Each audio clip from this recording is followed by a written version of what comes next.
Good day, everybody, and welcome to another edition of the Military and Foreign Affairs Network. I am your host, the voice of reason. Today, I wanted to do an update on the ongoing civil war taking place inside of the former state of Ethiopia, and this is specifically around new successes by the Oromo Liberation Army. So again, as we look at Addis Ababa, also known as Fenfene, again, you see the Oromia region, are a large part of Western Oromia, and then obviously to the east is the eastern areas of the Oromia region as well.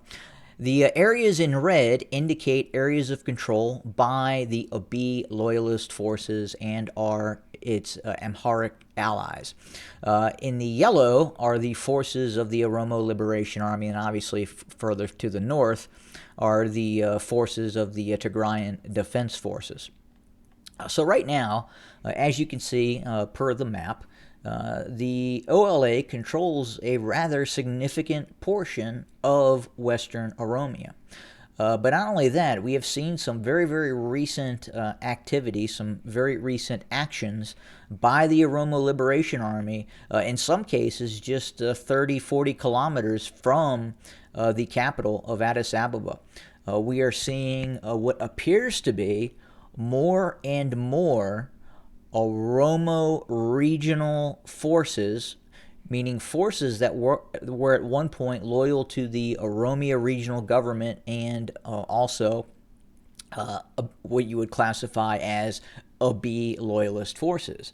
Now we're starting to see more and more of these forces, more and more of these Oromo regional forces come over to the side of the Oromo Liberation Army. In fact, we're also starting to see regular Ethiopian National Defense Forces, aka Abiy loyalist forces, federal forces that are predominantly of Oromo ethnic origin, that are also defecting from these Abiy loyalist forces and going over to the Oromo Liberation Army.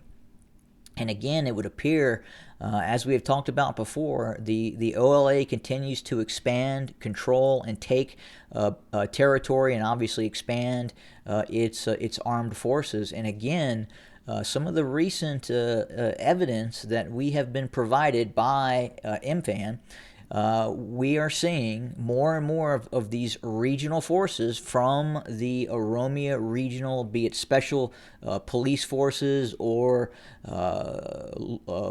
militia forces, for whatever reason, are loyal to the Abiy government, again, are starting to migrate towards the OLA.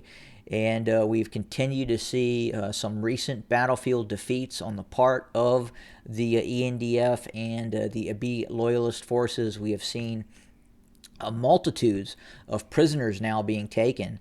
In some cases, after very, very little fighting, we're starting to see some of these Abiy loyalist forces capitulate and, in some cases, both go over to the OLA and become part of the Oromo Liberation Army, or just outright surrender, and without much of a fight.